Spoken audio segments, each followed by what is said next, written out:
Hola a todos, mi nombre es Soledad y hoy, a mis 72 años, la vida tiene el olor a manzanilla y a tierra mojada. Les hablo desde mi pequeño refugio, mi herbolaria en Coyoacán, un lugar que construí con mis propias manos, o mejor dicho, con lo que quedó de ellas y de mi alma, mirando estos estantes llenos de hierbas que curan, que calman y que dan esperanza. Es difícil para los demás imaginar que por una década entera, mi vida tuvo el olor a moho, a silencio y a un dolor tan profundo que parecía no tener fin. La gente que entra aquí ve a una viejita sonriente, de cabello blanco y manos manchadas de clorofila, y me llaman sabia, curandera. Mal saben ellos que la sabiduría que cargo no vino de los libros, sino de haber sobrevivido a lo impensable, de haber renacido de las cenizas de una traición que ninguna madre debería conocer. Esta es la historia de cómo encontré la luz en el día más oscuro de mi vida. Antes de la oscuridad, mi vida era como la de tantas otras mujeres de mi generación. Aquí en la Ciudad de México, fui esposa, después viuda, y sobre todo, madre. Mi hijo, Javier, era mi sol, la razón por la que me levantaba cada mañana. Yo era una de esas mamás que viven para sus hijos, que encuentran su mayor alegría en prepararles su platillo favorito, en plancharles las camisas, en escuchar sobre sus logros. Era mi rey, mi orgullo. Vivíamos en una colonia bulliciosa, uno de esos barrios donde la vida pulsa en la calle, donde el sonido del camión del gas se mezcla con las risas de los niños. Mi departamento, aunque sencillo, era mi palacio, siempre limpio, oliendo a frijoles de la olla y a amor. Tenía a mis comadres, mis vecinas, con quienes me tomaba un cafecito y compartía las pequeñas alegrías y tristezas de la vida. No era rica, pero era inmensamente feliz en mi rutina, en mi pequeño mundo que giraba en torno a mi hijo. Todo cambió un martes gris, cuando tenía 61 años. Recuerdo la sensación como si fuera hoy, un mareo repentino, el mundo girando demasiado rápido, y después, una oscuridad fría que me jaló hacia abajo. Cuando desperté, el mundo ya no era el mismo. El lado izquierdo de mi cuerpo se había despedido de mí, ya no me obedecía. Un derrame cerebral, dijeron los doctores. De un día para otro, yo, la mujer que cuidaba de todo y de todos, me volví completamente dependiente. Javier, mi hijo, asumió el papel de cuidador con una dedicación que conmovió a todos. Dejó su trabajo para dedicarse a mí, según decía. Al principio, yo veía aquello como un acto de amor supremo, un sacrificio. Lloré de gratitud, creyendo ser la madre más afortunada del mundo,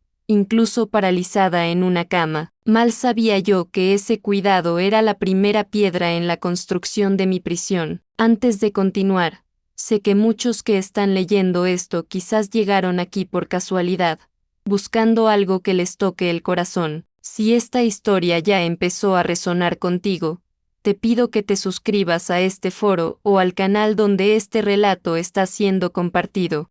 Créanme, más del 70% de las personas que encuentran historias como la mía terminan no suscribiéndose, y pierden la oportunidad de acompañar otras jornadas que pueden transformar vidas. No dejes que la tuya sea una de ellas. Suscríbete ahora, activa la campanita de notificaciones, pues la fuerza que compartimos aquí puede ser la luz que tú o alguien que amas necesita. Ahora, prepárense para conocer los detalles de cómo el amor de un hijo puede transformarse en un arma, y cómo la esperanza puede sobrevivir en los lugares más sombríos. El cambio comienza con la decisión de escuchar. Continuemos. Las primeras semanas fueron de una adaptación dolorosa. Javier era atento, pero de una forma extraña, controladora. La primera en desaparecer fue la llave de la casa. Es por tu seguridad, mamá, para que no intentes levantarte y te caigas, decía con una sonrisa gentil. Después, el teléfono fue desconectado. Necesitas descansar. Las pláticas te agitan. Mis comadres y parientes que intentaban visitarme eran recibidos en la puerta con la misma excusa: está dormidita ahora, tuvo una noche difícil. Poco a poco, el sonido de las voces amigas fue reemplazado por el silencio opresivo del departamento. Yo, que amaba el ajetreo de la vida allá afuera, comencé a sentirme como un mueble antiguo, un objeto en la esquina del cuarto. La dependencia que el derrame me impuso se convirtió en la herramienta perfecta para aislarme del mundo, y yo, en mi fragilidad, no tuve fuerzas para cuestionar. Mi mundo se redujo a las 4 paredes de mi cuarto. La ventana, que daba a un patio interior, era mi única conexión con el exterior. Veía la ropa meciéndose en los tendederos de los vecinos, oía fragmentos de conversaciones, la música que venía de alguna radio lejana. Eran pedazos de una vida que ya no era mía. El departamento, que antes era mi santuario de paz, se convirtió en un laberinto de angustia. Me sabía los horarios de todo allá afuera, el camión del gas a las 10, los niños volviendo de la escuela a las 2, el silencio de la siesta de la tarde, pero dentro de mi cuarto, el tiempo no pasaba, solo se acumulaba, pesado y denso. La soledad era una presencia física, una manta áspera que me cubría día y noche, sofocándome lentamente con su peso. Entonces, el cuidado de Javier comenzó a mostrar su verdadera cara. La manipulación vino primero,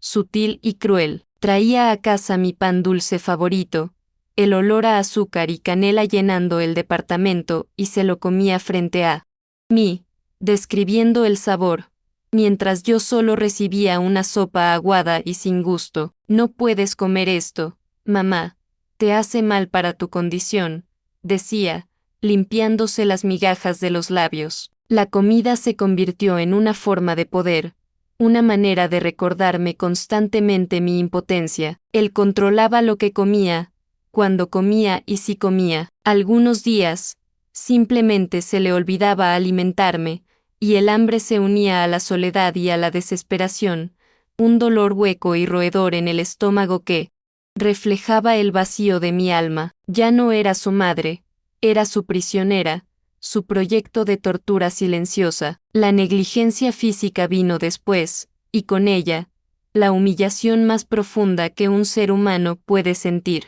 Yo, que siempre fui tan cuidadosa con mi casa y conmigo misma, pasé a convivir con la sociedad. Los baños se volvieron raros, un lujo que él concedía cuando estaba de buen humor. Mi cuerpo, antes cuidado con tanto cariño, comenzó a desarrollar heridas, escaras que me quemaban en la espalda y las caderas. El olor a enfermedad y abandono impregnó el cuarto, un hedor que se mezclaba con mi vergüenza. Intenté hablar, quejarme, pero mi voz salía débil, arrastrada, y él simplemente me ignoraba o decía, deja de ser dramática, mamá, estoy haciendo lo mejor que puedo. La pérdida de mi dignidad dolía más que las heridas en la piel. Era la aniquilación de mi yo, la transformación de soledad en una cosa olvidada en una cama. En medio de la desesperación, comencé a librar la única batalla que podía, la batalla de la mente, para no enloquecer,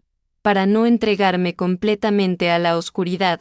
Creé pequeños rituales, contaba las grietas en el techo y les daba nombres. Recitaba en silencio las recetas de los platillos que más amaba, imaginando cada ingrediente, cada paso de la preparación, sintiendo el olor y el sabor en mi memoria. Viajaba lejos a través de mis recuerdos, a mi infancia, al día en que conocí a mi esposo, a los primeros pasos de Javier. Rezaba con un fervor que nunca antes tuve, no pidiendo un milagro, sino simplemente fuerza para aguantar un día más. Mi cuerpo estaba atrapado, pero mi mente se rehusaba a ser aprisionada. Era mi último reducto de libertad, el único lugar a donde Javier no podía entrar. Para el mundo exterior, mi hijo era un santo, un héroe. Las pocas veces que algún vecino curioso o un pariente más insistente lograba llegar a la puerta, él los recibía con un aire cansado y noble. La vida de cuidador es agotadora, pero es lo mínimo que puedo hacer por la mujer que me lo dio todo, decía, y la gente lo miraba con admiración. Si escuchaban algún sonido desde adentro, Él tenía la excusa lista, pobrecita de mi mamá. Su mente ya no está bien, se confunde, a veces le grita a las sombras. Pintó el cuadro de una madre senil y difícil, y de un hijo abnegado que cargaba su cruz con amor. Y la gente le creyó. Nadie podía imaginar que, detrás de esa puerta cerrada, el ángel se transformaba en demonio, y el cuidado era solo el disfraz de una crueldad sin nombre y sin testigos. Fueron 10 años así, 10 años de silencio, de hambre, de dolor y de una soledad que casi me consumió por completo. Una década es tiempo suficiente para que la gente se olvide de ti, para que el mundo siga adelante y tu existencia se convierta en una nota al pie de página en la vida de los otros. Perdí la noción de los días, de las estaciones, pero entonces, llegó aquel día, un día que comenzó como todos los demás, con el sol pegando en la ventana y el mismo silencio pesado en el aire, pero había algo diferente, una electricidad en la atmósfera, una tensión que podía sentir en mis huesos. Era el día de mi cumpleaños número 71, aunque solo lo recordé más tarde. En ese momento, no sabía qué fecha era, solo sabía que algo estaba a punto de suceder. El universo, después de una década de silencio, finalmente estaba conspirando a mi favor. Y en ese día, el silencio por fin gritó. Javier entró al cuarto esa mañana con una tormenta en los ojos. No era su frialdad calculada de siempre, sino una rabia cruda, descontrolada. Había perdido algo de dinero, o peleado con alguien en la calle, no sé a ciencia cierta. Lo que sé es que me miró, acostada e indefensa, y me vio no como su madre, sino como el epicentro de todas sus frustraciones. 10 años cuidándote. 10 años con mi vida parada por tu culpa. Escupió las palabras, que golpearon el aire como piedras. Ese día, no me trajo ni la sopa aguada, solo su desprecio. Tomó el vaso de agua que estaba en mi buró y lo bebió de un solo trago, mirándome con un desafío en los ojos, sabiendo que mis labios estaban secos y partidos. Luego, salió, azotando la puerta del cuarto y dejándome en la oscuridad y la sed. Algo dentro de mí, una brasa que pensé que se había apagado hacía mucho tiempo, se reavivó. Fue una chispa de pura furia, no por la sed, no por el hambre, sino por la injusticia, por la imagen de él bebiéndose mi agua, un acto tan pequeño e inmensamente cruel. No podía moverme, no podía gritar con claridad, pero podía hacer una cosa. Con la poca fuerza que aún existía en mi mano derecha, agarré la sábana delgada y raída que me cubría, con un esfuerzo que hizo que cada músculo de mi brazo protestara. La jalé, y seguí jalando, hasta que el vaso vacío que él dejó en la orilla de la mesita se tambaleó y cayó al suelo, haciéndose añicos. El sonido del vidrio rompiéndose fue la cosa más fuerte y más mía que había producido en una década. Fue mi grito de guerra. Javier volvió al cuarto como un huracán, atraído por el ruido. Sus ojos se abrieron como platos al ver los pedazos de vidrio en el suelo. ¿Qué hiciste, vieja inútil?, gritó, su voz retumbando en el pequeño departamento. Su rabia, antes contenida, explotó. No me tocó. Nunca me tocó con violencia directa, su crueldad era más sofisticada, pero agarró el buró y lo volteó, tirando mis pocas pertenencias. Después, fue a la ventana y la cerró con fuerza, pero en su furia, no la aseguró. Bien, me insultó con nombres que no merecía, nombres que una madre nunca debería escuchar de un hijo, y entonces salió del departamento, azotando la puerta de la entrada con una violencia que hizo temblar las paredes. Cometió un error. Dejó atrás un silencio que vibraba con su rabia y una ventana mal cerrada. En ese silencio que siguió, escuché algo. Primero, pensé que era el zumbido en mis oídos, una consecuencia de la tensión, pero entonces, lo oí de nuevo, más claro. Era una voz, viniendo del patio, una voz titubeante, pero familiar. Soledad, señora Soledad, ¿está usted bien? Era doña Elvira, mi vecina del departamento de abajo, la mujer que por años veía tendiendo su ropa en el tendedero, cantando viejas canciones, el grito de Javier, el portazo, el sonido de mi furia rompiendo el vaso. Algo finalmente había roto la barrera de normalidad que él construyó. Mi corazón, que latía lentamente por años, se disparó. Una oportunidad. Tenía una oportunidad. Imagino lo que pasó por la cabeza de doña Elvira en ese momento. Debió haber escuchado las discusiones antes, pero siempre apagadas, siempre seguidas por la calma y la excusa convincente de Javier. Pero hoy no, hoy el sonido fue diferente, fue el sonido de la violencia, de la rabia pura, seguido de un silencio mortal. Debió haberse quedado en su ventana, mirando hacia la mía, sintiendo que algo estaba terriblemente mal. Ella, que siempre me saludaba con tanto cariño antes de mi derrame, probablemente sintió la misma intuición que tantas mujeres sienten cuando el mal está cerca. Eligió no ignorarlo, eligió llamarme por mi nombre. Una simple pregunta que contenía el poder de salvarme o de condenarme a más silencio si no era respondida. Necesitaba responder. Todo mi ser se concentró en un único objetivo, hacer un sonido. Intenté decir su nombre, pero solo salió un gemido ronco, demasiado débil para cruzar el cristal. La desesperación amenazó con tragarme. Miré a mi alrededor, mis ojos posándose en la pared. Junto a mi cama, reuní cada gramo de energía que me quedaba, cada gota de voluntad de vivir. Giré mi cuerpo lo más que pude, ignorando el dolor agudo de las heridas en mi espalda. Con la mano derecha, la única que me obedecía, comencé a golpear la pared. Tumbe, tumbe, tumbe. Eran golpes débiles, patéticos, pero eran una señal, eran mi respuesta, era yo, diciéndole al mundo, estoy aquí, estoy viva, por favor, ayúdenme. Del otro lado, la voz de Elvira cambió, la vacilación se fue, reemplazada por una urgencia firme. Soledad, la oí, la estoy escuchando, no se preocupe, mi reina. Voy a llamar a los paramédicos ahora mismo. Aguante.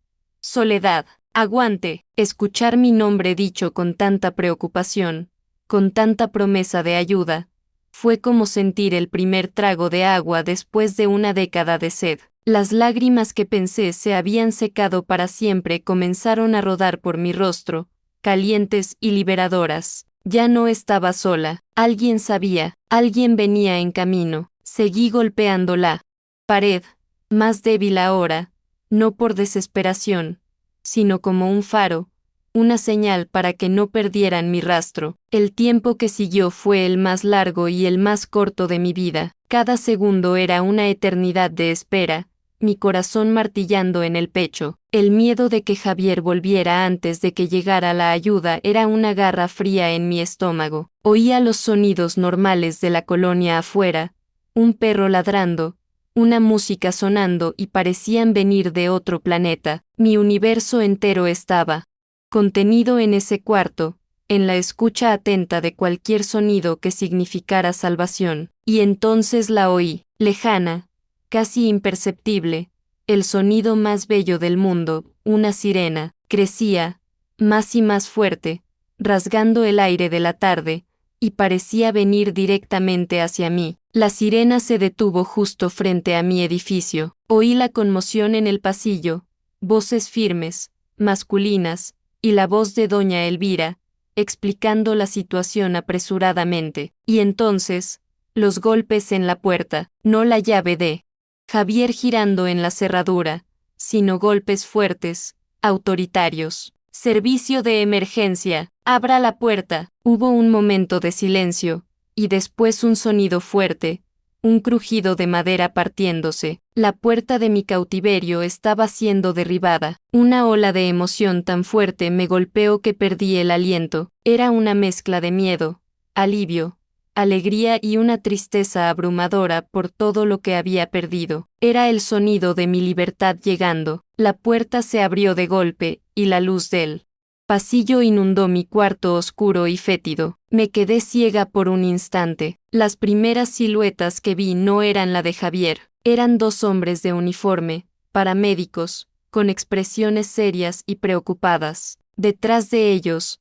asomándose con los ojos llenos de lágrimas, estaba el rostro de ángel de doña Elvira. Entraron en el cuarto, y el aire fresco que vino con ellos fue la primera bocanada de aire puro que respiré en años. Uno de los paramédicos se arrodilló a mi lado, su voz era calma y gentil. Señora, mi nombre es Miguel, estamos aquí para ayudarla, ya está a salvo. En ese momento, mirando esos rostros extraños que representaban la bondad del mundo, lo supe, la pesadilla había terminado. El paramédico, Miguel, fue la primera persona en 10 años en tocarme con gentileza. Sus manos eran firmes, pero cuidadosas, mientras revisaba mis signos vitales y examinaba mis heridas. Sentí una ola de vergüenza tan intensa que casi deseé poder desaparecer. El olor del cuarto, el estado de mi cuerpo. Yo era la personificación del abandono, pero en sus ojos, no vi asco, vi compasión profesional, una tristeza contenida. Él y su compañero se movían con una eficiencia calmada, hablando en tonos bajos y tranquilizadores, diciéndome cada paso que iban a dar. La luz que entraba por la puerta abierta parecía purificar el aire viciado,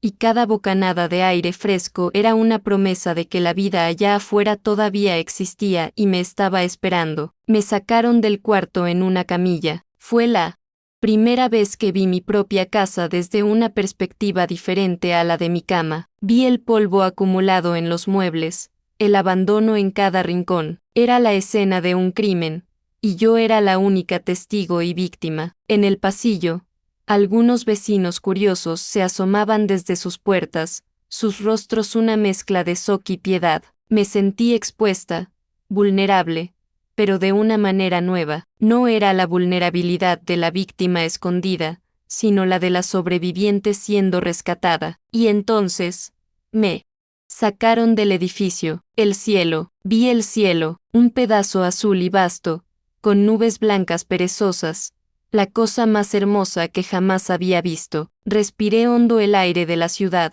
lleno de contaminación y vida, y lloré, un llanto silencioso de quien estaba naciendo de nuevo. Dentro de la ambulancia, los sonidos eran ahogados e intensos al mismo tiempo. La sirena era un lamento protector que me abría camino. Miguel se sentó a mi lado, sosteniendo mi mano. Su mano era grande y cálida, y ese simple contacto humano era un ancla para mi alma a la deriva. Me hablaba todo el tiempo, contándome que íbamos camino al hospital, que recibiría los mejores cuidados, que todo estaría bien. Apenas podía responder.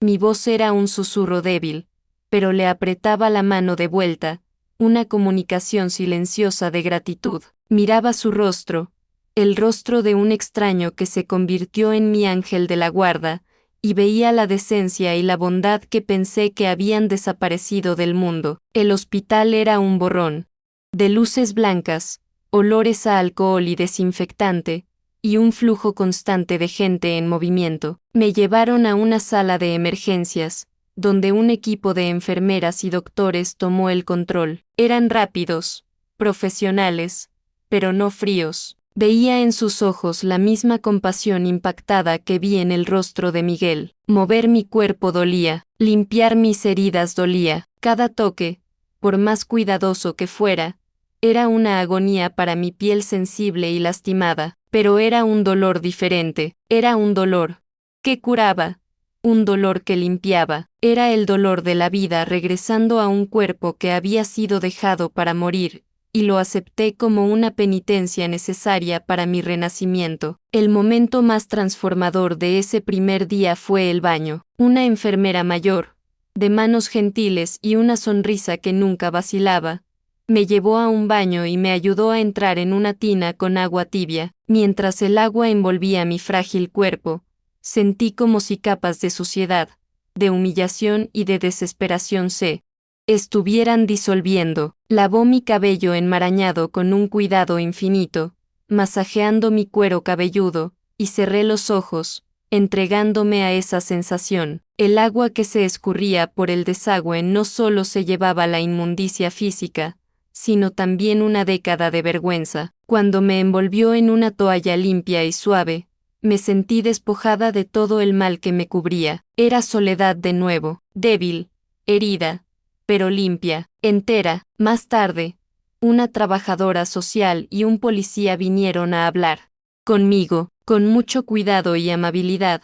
Me informaron que Javier había sido localizado y detenido en una cantina no muy lejos de casa. La noticia no me trajo alegría, no sentí ni una pizca de deseo de venganza. Lo que sentí fue un vacío inmenso, una tristeza profunda y hueca. Era el luto por el hijo que amé, el joven sonriente y lleno de promesas que existió antes de convertirse en ese monstruo. Era la confirmación final de que mi Javier estaba muerto hacía mucho tiempo. Lloré por él, niño que perdí, y lloré por mí, por la madre que tuvo que sobrevivir a su propio hijo, y en el fondo de esa tristeza, sentí también un alivio silencioso y culpable. La puerta de esa prisión estaba, finalmente, cerrada por fuera. Al día siguiente, recibí una visita. Mi prima, Carmen, entró al cuarto y, al verme, se detuvo en la puerta, con la mano en la boca. Sus ojos se llenaron de lágrimas mientras veía mi estado, la delgadez extrema, las marcas en mi cuerpo. Corrió hacia mi cama y me abrazó. Un abrazo que contenía años de añoranza y preocupación. Prima, te busqué tanto. Ese desgraciado siempre decía que no querías ver a nadie. Nunca le creí. Pero, ¿qué podía hacer? Sollozaba, mojando mi hombro con sus lágrimas. La abracé de vuelta con la fuerza que tenía. Ese abrazo era mi puente de regreso al mundo, la reconexión con mi sangre, con mi familia. Ya te encontré, Soledad. Ahora todo va a estar bien, prometió, y yo le creí. Mi recuperación física comenzó con una mujer fuerte y sonriente llamada Sofía. Era la fisioterapeuta encargada de despertar mi lado izquierdo dormido. La primera sesión fue un infierno. Intentar mover un dedo del pie, flexionar la rodilla, todo era un esfuerzo monumental que me dejaba empapada en sudor y temblando de agotamiento. El dolor era insoportable. Parecía que mis músculos y nervios estaban gritando en protesta. Hubo momentos en que quise rendirme, decir que no valía la pena, pero Sofía no me dejaba. Vamos, Soledad, un poquito más. Usted es más fuerte de lo que cree, me animaba, y cada milímetro que lograba mover era celebrado como una gran victoria. La superación, aprendí allí, se construía de pequeños y dolorosos pasos. Mientras mi cuerpo luchaba por sanar, mi mente necesitaba su propio rescate. Me presentaron a la doctora Valentina, una psicóloga de voz suave y mirada serena. En nuestras primeras sesiones, apenas hablé. Las palabras estaban atoradas en mi garganta, sofocadas por una década de silencio forzado y trauma.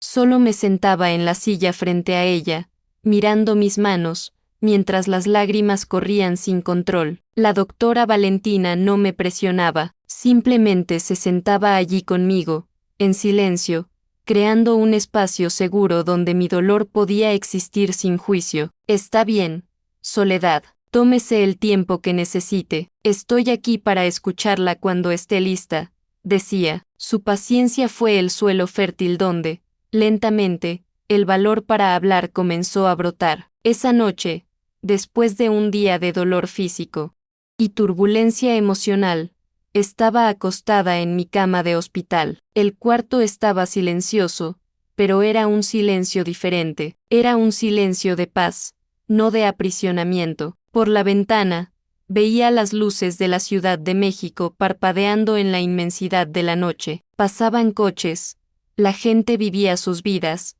y por primera vez en 10 años, yo era parte de ese mundo de nuevo. Estaba a salvo, me estaban cuidando, estaba limpia y alimentada. El camino por delante era aterradoramente largo, lo sabía. Había heridas en el alma que tal vez nunca cerrarían por completo, pero allí, en esa cama de hospital, mirando la ciudad viva, sentí algo que pensé que había perdido para siempre: esperanza. No era un final feliz, pero era, sin duda, el comienzo. Las semanas en el hospital se convirtieron en meses. La rutina de fisioterapia y terapia se volvió la nueva estructura de mi vida. Un día, en mi sesión con la doctora Valentina, sucedió, estaba, como siempre, en silencio, mirando por la ventana.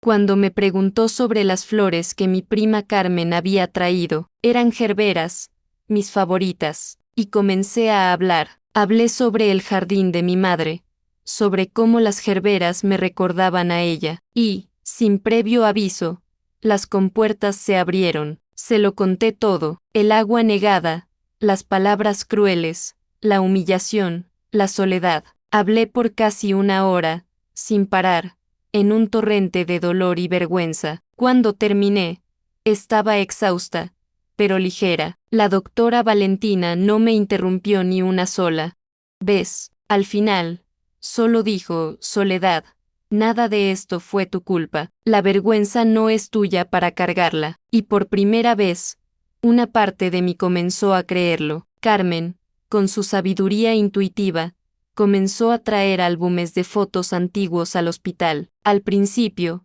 era una tortura ver las fotos de Javier como un bebé risueño, un niño en su primera comunión, un adolescente abrazado a mí. Cada imagen era una puñalada. ¿Cómo ese niño se convirtió en ese monstruo? Lloraba por horas, pero Carmen se quedaba a mi lado, sosteniendo mi mano, y me ayudaba a separar las cosas. Llora por el niño que amaste, prima. Llora por él, porque se fue hace mucho tiempo. El hombre que te lastimó es otra persona. Lentamente, con su ayuda, comencé a hacer el duelo. Empecé a ver las fotos no con el dolor de la traición, sino con la tristeza de una pérdida, como si mi hijo hubiera muerto de una enfermedad terrible que consumió su alma. Eso me permitió guardar el amor por el niño, mientras liberaba el odio por el hombre. La mayor victoria en mi recuperación física llegó una tarde soleada en el gimnasio de fisioterapia. Después de meses de ejercicios dolorosos, de intentar reanimar mis músculos muertos, Sofía me retó. Hoy te vas a poner de pie, Soledad. Dudé. El miedo a la caída era paralizante, pero ella y otra enfermera me colocaron en la orilla de la cama, posicionando mis pies en el suelo. Ahora, usa la fuerza de tu lado derecho. Empuja. Estoy aquí. No te dejaré caer. Cerré los ojos. Respiré hondo y empujé. Mis piernas temblaron violentamente, como dos varas finas en un vendaval. El dolor era intenso, pero por 3 segundos gloriosos, estuve de pie. Mi propio peso sobre mis propios pies. Fue un terremoto de emoción. No solo estaba de pie, estaba desafiando la gravedad, la atrofia, la década de inmovilidad. Estaba retomando mi cuerpo. Ese día, lloré de alegría por primera vez. Para llenar las largas horas de soledad entre las sesiones de terapia, Carmen me trajo una pila de libros y revistas. En medio de ellos, había un libro antiguo, de tapa dura, con ilustraciones botánicas. La sabiduría de las hierbas curativas, era el título. Lo abrí por casualidad y me perdí. Era como si la voz de mi abuela, una mujer de campo que curaba a todos con sus tés y emplastos, me estuviera hablando a través de esas páginas. Leí sobre la manzanilla para calmar los nervios, sobre la valeriana para el insomnio que me atormentaba, sobre el árnica para los dolores musculares que la fisioterapia me causaba. Cada hierba, cada descripción, era un bálsamo para mi alma, era un conocimiento ancestral, un poder que venía de la tierra, algo que nadie podría quitarme. Ese libro se convirtió en mi Biblia. Comencé a pedirle a Carmen que me trajera pequeños ramos de las hierbas sobre las que leía. Romero, lavanda, menta. Las estrujaba entre mis dedos, sintiendo el olor, recordando las recetas de mi abuela. Hice pequeños saquitos de tela y los llené con flores de lavanda y manzanilla, y los colocaba debajo de mi almohada. Las enfermeras notaron el cambio en mí. Mi cuarto, que antes olía a antiséptico, comenzó a tener un aroma suave y campestre. El simple acto de rodearme de esos olores me daba una sensación de control, de agencia. No podía controlar mi pasado o el dolor en mi cuerpo, pero podía controlar el aire que respiraba. Era mi propia forma de medicina, una cura que venía de adentro hacia afuera, nutrida por la sabiduría de la tierra. Finalmente, el día llegó. Una junta de médicos entró en mi cuarto con sonrisas en sus rostros y me dio la noticia: estaba de alta, estaba lista para dejar el hospital. La alegría fue inmensa, pero vino acompañada de un pánico helado. ¿Ir a dónde? La imagen de mi antiguo departamento me atormentaba. Era un mausoleo, un lugar impregnado de sufrimiento. Nunca más podría entrar allí. Al darse cuenta de mi terror, Carmen me tomó la mano y dijo las palabras que me salvaron la vida por segunda vez: te vienes a vivir conmigo, prima. Mi casa es tu casa. Su generosidad, su amor incondicional, era un regalo que sentía no merecer, pero que acepté con toda la gratitud de mi corazón herido. La casa de Carmen estaba en Coyoacán, y llegar allí fue como entrar en otro mundo. Después de meses de ver el blanco de las paredes del hospital y la selva de concreto por la ventana, Coyoacán era una explosión de vida y color. Las calles empedradas, las fachadas de las casas pintadas de azul, amarillo y terracota, los vendedores de artesanías, la música que se escapaba de los cafés. Todo era vibrante. Era el opuesto absoluto de mi prisión gris y silenciosa. El aire parecía más ligero, lleno de arte e historia. Sentí que allí, en ese barrio mágico, podría realmente empezar de nuevo. No había fantasmas de mi pasado en esas calles. Solo existía la promesa de un futuro que yo misma podría pintar con los colores que quisiera. Vivir con Carmen fue la transición más suave que podría haber deseado. Me dio un pequeño cuarto que daba a un patio interior lleno de macetas de geranios y bugambillas. La simple alegría de despertar,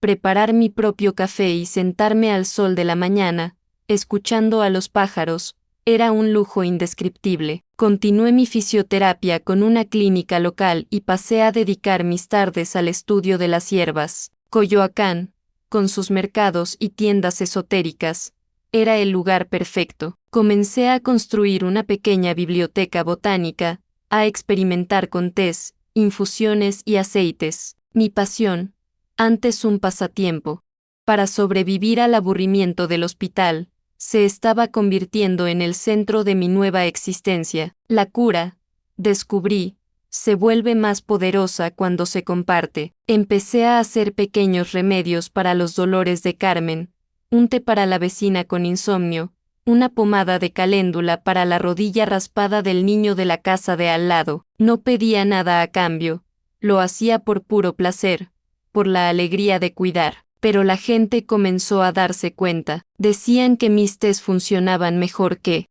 los de la farmacia, que mi plática calmaba más que cualquier remedio. Venían no solo por las hierbas, sino por el consejo, por la escucha. Veían en mí no a una víctima, sino a alguien que entendía de dolor y de cómo superarlo. Y fue en una de esas conversaciones que la idea surgió. Clara como el agua, necesitaba un lugar para compartir esta cura con más gente. Con el poco dinero que el Estado me concedió como víctima y la ayuda incansable de Carmen, tomé la decisión más audaz de mi vida. Alquilé una pequeña tienda, casi un hoyo en la pared, en una calle tranquila de Coyoacán. Recuerdo el día en que el dueño me entregó las llaves. Sostener ese metal frío en mi mano fue un acto de poder indescriptible. Esa llave no abría solo la puerta de una tienda, abría mi futuro. Era la prueba física de mi independencia, de mi resiliencia. En ese momento, supe quién era. Ya no era Soledad, la mujer que fue torturada por su hijo. Era Soledad, la mujer que sobrevivió, que se curó a través de la sabiduría de la tierra y que ahora iba a dedicar el resto de su vida a ayudar a otros a encontrar su propia cura. Era una curandera. Montar la herbolaria fue la mejor fisioterapia que pude haber tenido. Cada estante que lijaba y barnizaba, incluso con la dificultad de mi lado izquierdo, era un ejercicio de persistencia. Cada frasco de vidrio que limpiaba y etiquetaba con mi caligrafía aún temblorosa era un acto de reafirmación. Carmen fue mi brazo derecho e izquierdo. Pintó las paredes de un verde suave, el color de la menta fresca, y me ayudó a instalar un mostrador de madera rústica. Algunos vecinos, que ya conocían mi historia y mis pequeñas curas, vinieron a ayudar. Un carpintero hizo pequeños ajustes de gratis. Su esposa me trajo plántulas de su huerto para que las plantara en macetas frente a la tienda. Ese pequeño espacio se estaba construyendo no solo con madera y pintura, sino con generosidad y afecto comunitario. La tienda se convirtió en una extensión de mí. No quería que fuera un lugar frío, comercial. Quería que fuera un refugio. Puse un sillón antiguo en un rincón, para quien quisiera sentarse y platicar. Mantenía siempre una tetera con agua caliente lista para un té de bienvenida. El olor adentro era una mezcla compleja y reconfortante de decenas de hierbas, el dulce de la lavanda, el cítrico de la melisa, el terroso del romero y el picante del jengibre. La gente entraba, a veces, solo para respirar hondo y sonreír. Decían que la tienda tenía una paz, una buena vibra, y yo sabía de dónde venía esa energía. Venía de la gratitud, venía de la alegría de estar viva y de poder ofrecer algo bueno al mundo después de haber conocido lo peor. Recuerdo a mi primera clienta, una joven con los ojos rojos de tanto llorar. Había perdido su trabajo y estaba consumida por la ansiedad. No solo le vendí una bolsita de tila y pasiflora, le pedí que se sentara, preparé un té para las dos y la escuché. Escuché su dolor, su miedo, su frustración. Hablé sobre cómo las plantas nos enseñan sobre la resiliencia, cómo siempre encuentran un camino hacia la luz, incluso después del invierno más riguroso. Salió de allí con los hombros un poco más ligeros y una pequeña sonrisa, y entendí, en ese momento, cuál era mi verdadera vocación. Las hierbas eran el vehículo, pero la cura estaba en la conexión, en la empatía, en compartir el dolor para que disminuyera su peso. Mi herbolaria, que bauticé como el refugio de soledad, se convirtió en un punto de encuentro. Las mujeres venían a contarme de sus matrimonios, los hombres de sus preocupaciones, los jóvenes de sus corazones rotos. Me convertí en la abuela postiza del barrio. Escuché más historias de las que podría contar, y en cada una de ellas, veía un pedazo de la mía. El dolor tiene muchas caras, pero su corazón es siempre el mismo. Y la cura también. Comienza con ser escuchado. Comienza con alguien que te mira a los ojos y te dice, entiendo, no estás solo. La chica que ayudé el primer día consiguió un nuevo trabajo. Hoy, es una de mis mejores amigas y me ayuda en la tienda los sábados. Los años pasaron, 5, 6, 7 años de una paz que nunca imaginé posible. Mi vida se asentó en una rutina feliz. Me despertaba temprano, cuidaba mis plantas, abría la tienda, platicaba con mis clientes, que se convirtieron en amigos, y por la noche, cenaba con Carmen, riendo y hablando sobre nuestro día. Mi cuerpo aún cargaba las marcas del pasado. Mi lado izquierdo nunca se recuperó por completo. Camino con una ligera cojera y mi mano no tiene la misma firmeza, pero eran cicatrices, no heridas abiertas. Eran recordatorios de la batalla que gané. Estaba en paz, hasta que, una tarde lluviosa de otoño, el pasado tocó a mi puerta. Estaba acomodando unos frascos en el estante cuando la campanita de la puerta sonó. Levanté la cabeza, lista para dar mi sonrisa de bienvenida, pero la sonrisa se congeló en mis labios. Parado en la entrada, empapado por la lluvia, había un hombre flaco, encorvado, con el rostro hundido y la piel amarillenta. Sus ojos, profundos y cansados, me miraban fijamente con una mezcla de desesperación y reconocimiento. Tardé un segundo en procesarlo. El tiempo y la enfermedad lo habían devastado, pero yo reconocería esa figura en cualquier lugar. Era Javier. El aire en la tienda pareció enrarecerse. El olor de las hierbas desapareció, reemplazado por un hedor a miedo antiguo. Mi corazón, que durante años había latido a un ritmo tranquilo, se disparó.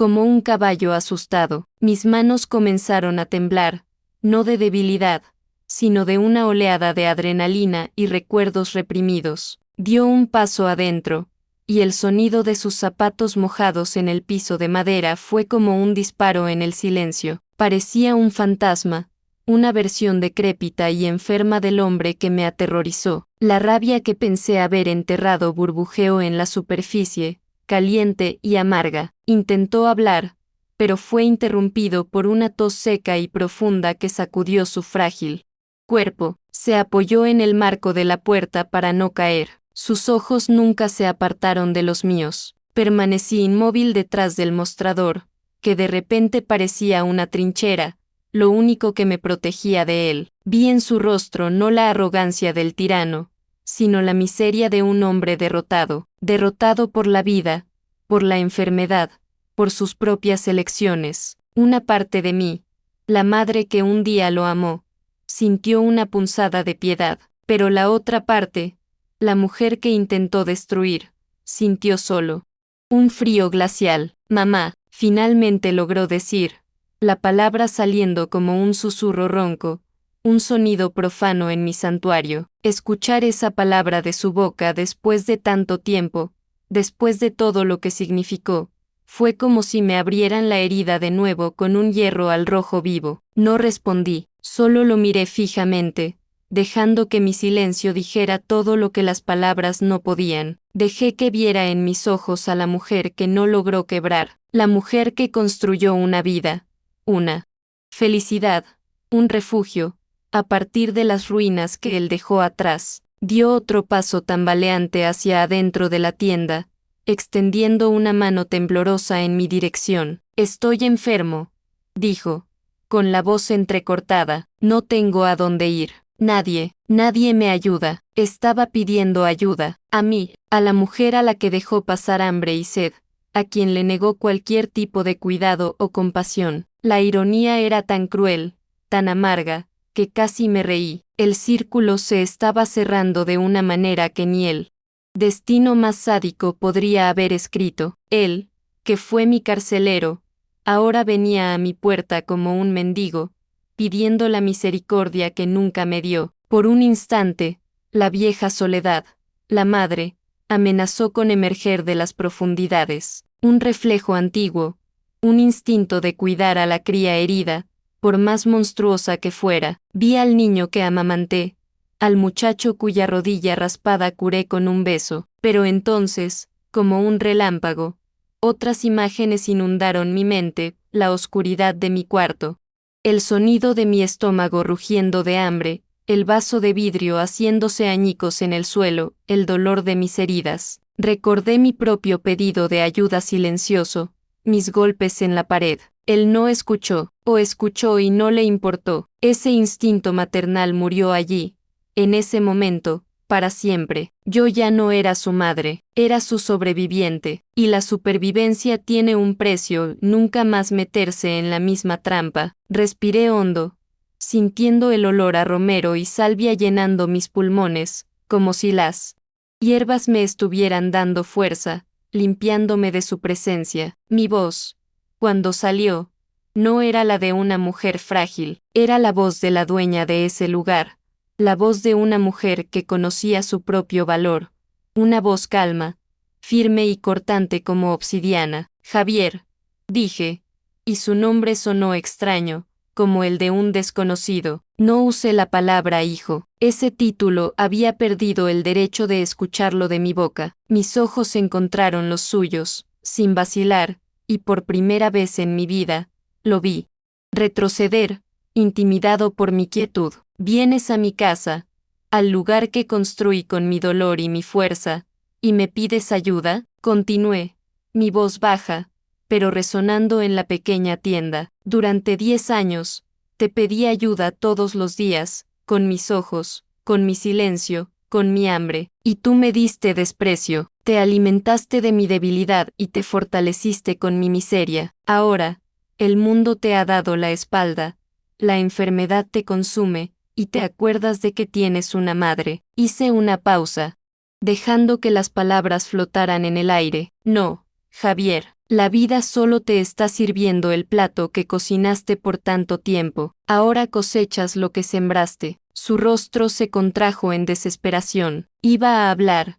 quizás a implorar, pero levanté una mano, un gesto que lo silenció al instante. El perdón es algo divino, dicen, es para los santos, y yo no soy ninguna santa, solo soy una mujer que luchó para sobrevivir al mal que me hiciste. Quizás exista un lugar en el cielo para almas como la tuya, un lugar donde tus pecados puedan ser lavados. No lo sé, me incliné ligeramente sobre el mostrador, mi fortaleza, pero aquí en la tierra, en mi refugio, no hay perdón para ti. Que Dios te perdone, Javier, porque yo no puedo. La frase final fue dicha sin odio, fue una constatación, un hecho, una puerta cerrándose para siempre. Se quedó allí, parado, por un largo momento. La última chispa de esperanza en sus ojos se apagó, dejando solo un vacío opaco. Vio que no había nada que hacer. La mujer frente a él no era la madre que podía manipular, era una extraña forjada en el fuego que él mismo encendió. Sin decir una palabra más, se dio la vuelta lentamente. Su cuerpo encorvado parecía haber envejecido otros 10 años en ese instante. Se arrastró fuera de la tienda, de vuelta a la lluvia que caía. La campanita de la puerta sonó suavemente, un sonido casi alegre, anunciando su partida, y con ese sonido, la última cadena que me ataba a mi pasado se rompió y cayó al suelo, deshaciéndose en polvo. En el momento en que la puerta se cerró, la fuerza que me sostenía me abandonó, mis piernas cedieron y me dejé caer en el sillón del rincón, temblando incontrolablemente. El aire volvió a entrar en mis pulmones en jadeos entrecortados. No lloré por él, lloré por mí, lloré por la liberación final. Era el llanto de un prisionero que, incluso después de ser liberado,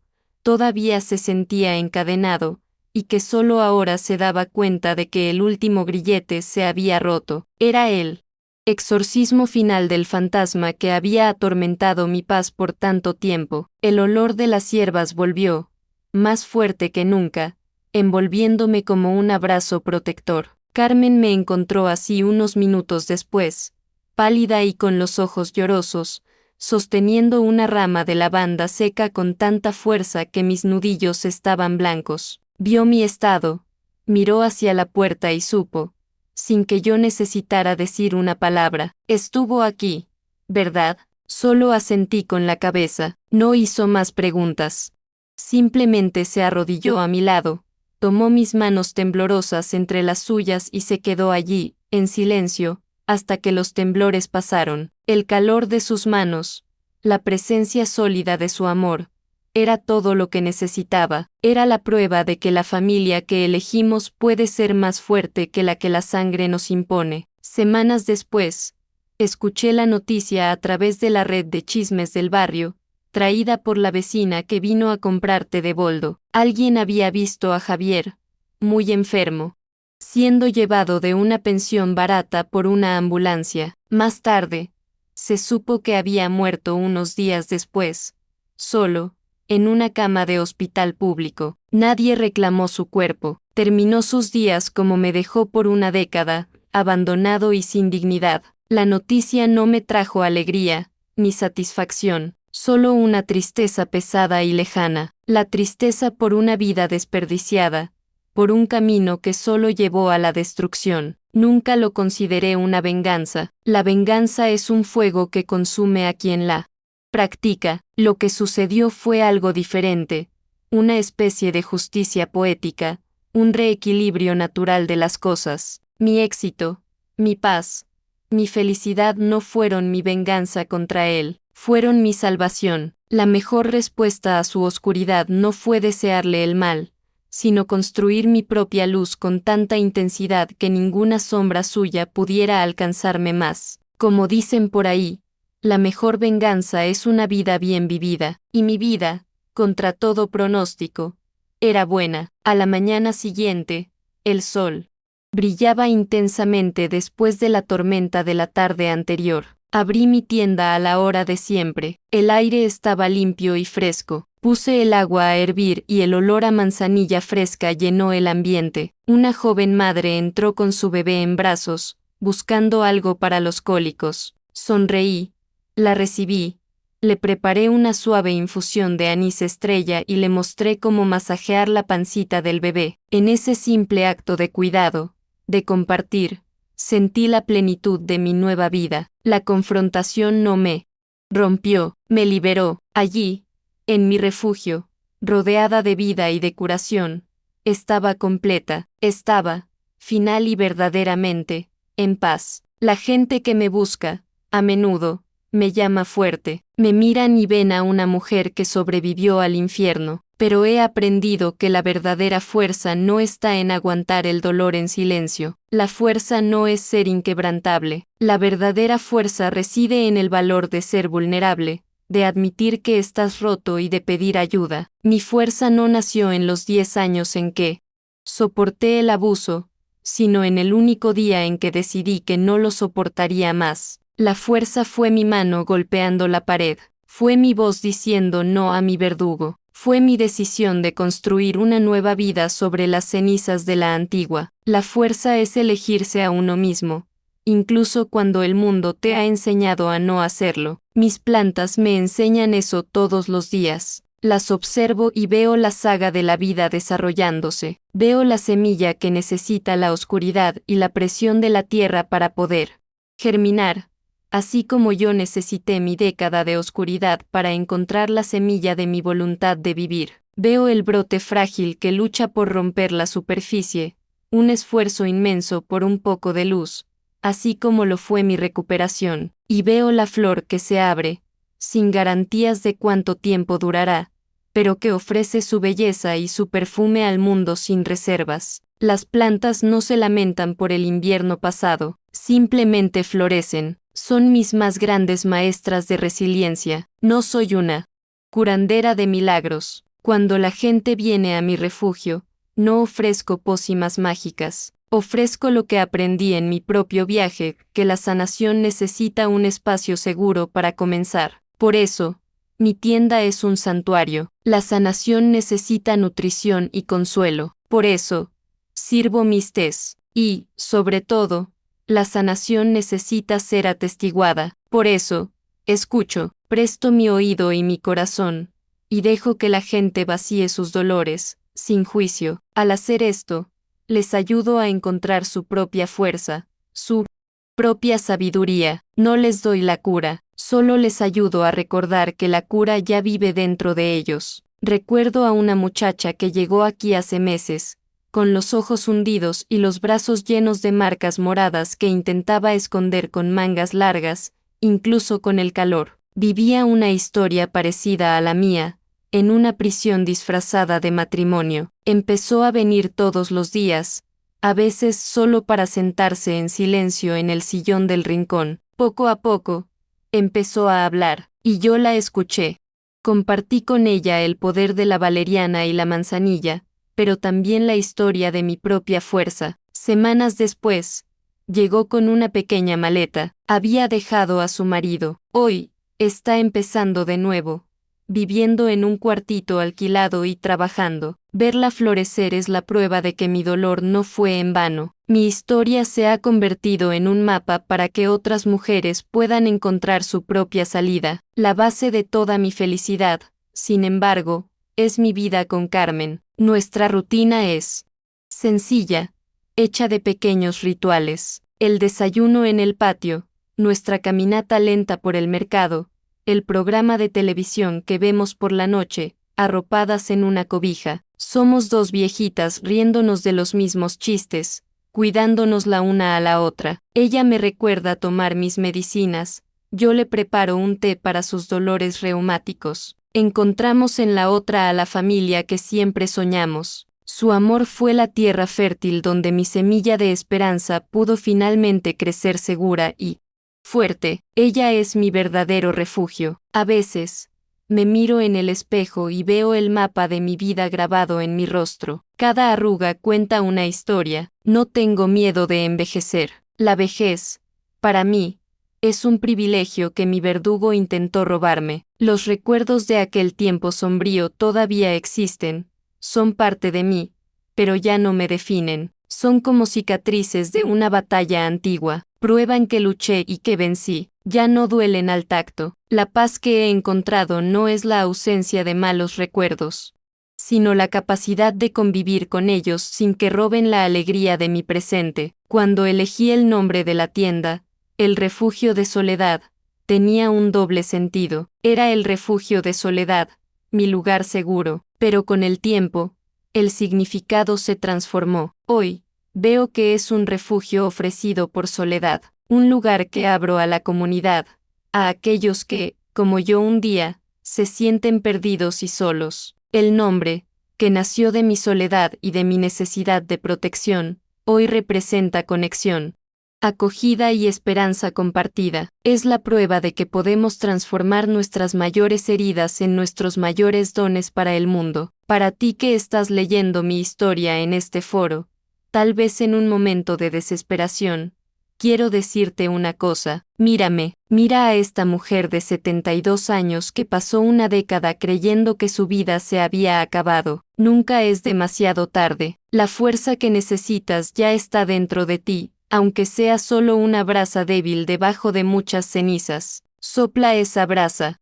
Pide ayuda, da el primer paso, por más pequeño que sea. Tu vida es tuya, y nadie tiene el derecho de apagarla. La puerta de tu prisión puede parecer cerrada con llave, pero a veces, todo lo que se necesita es un grito, un golpe en la pared, para que alguien del otro lado escuche. Al final, lo que quiero dejar atrás no son frascos de hierbas o una tienda exitosa. Mi legado, espero, es la prueba viviente de que el alma humana es increíblemente resiliente. Quiero que mi historia sea una semilla de esperanza plantada en el corazón de quien la escuche, la prueba de que incluso el campo más devastado por un incendio puede, con el tiempo, con cuidado y con amor, florecer de nuevo, tal vez incluso más fuerte y más hermoso que antes. El dolor no tiene por qué ser el final de la historia, puede ser el comienzo de una sabiduría que ni siquiera imaginabas poseer. Hoy el día está terminando, el sol se pone sobre Coyoacán, pintando el cielo de naranja y rosa. Estoy cerrando las puertas de mi refugio, riego mis plantas, respiro hondo el olor a tierra y vida que llena el aire, miro hacia la calle, a la gente que vuelve a casa, a la vida que sigue su curso. Un sentimiento de gratitud inmensa y serena me llena. Ya no soy una prisionera de mi pasado, soy soledad, soy una curandera, soy una sobreviviente, y, finalmente, después de un largo viaje, estoy en casa. Ahora que has visto esta increíble historia de superación, recuerda, tu fuerza está dentro de ti. Así como Soledad enfrentó sus desafíos, tú también puedes vencer los tuyos. ¿Alguna vez has superado un desafío difícil en tu vida? ¿Cómo te ayudó la perseverancia a vencer? Comparte tu historia en los comentarios de abajo. Inspirémonos unos a otros. No te olvides de suscribirte al canal y activar las notificaciones para recibir más historias que pueden transformar tu camino de superación. No dejes pasar esta oportunidad. Haz clic en el video en pantalla ahora para descubrir otra historia inspiradora de superación que fortalecerá tu coraje y determinación. Fue un placer compartir esta historia contigo. Que el valor y la fuerza de superación te acompañen. Hasta el próximo video.